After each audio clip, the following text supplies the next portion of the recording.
station on Space to Ground. Welcome to Space to Ground, I'm Isidro Reyna. This week on station, the crew prepared for an upcoming spacewalk.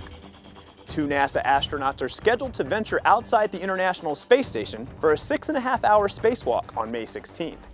Expedition 55 flight engineers Drew Feustel and Ricky Arnold have been prepping their spacesuits and reviewing procedures this week for what will be the 210th spacewalk in support of space station assembly, maintenance, and upgrades. The primary objective is to finish upgrading cooling system hardware. Live coverage of the spacewalks will air on NASA TV and nasa.gov.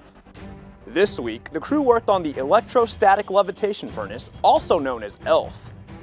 ELF is an experimental facility designed to levitate, melt, and solidify materials by containerless processing techniques using the electrostatic levitation method.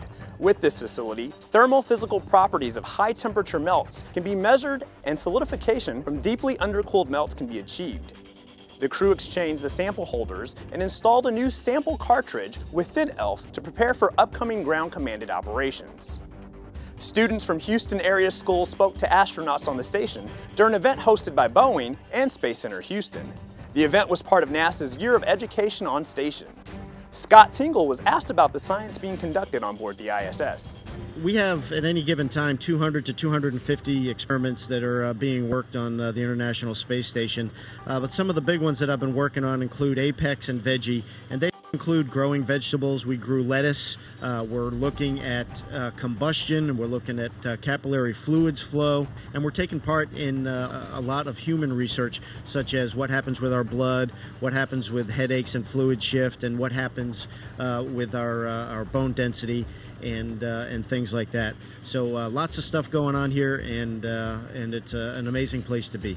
This week's Twitter question comes from Ozzy. He wants to know how astronauts keep track of where they are in space. The station's position, or state in space, is determined by a global positioning system, or GPS receiver, similar to those in a car or mobile phone.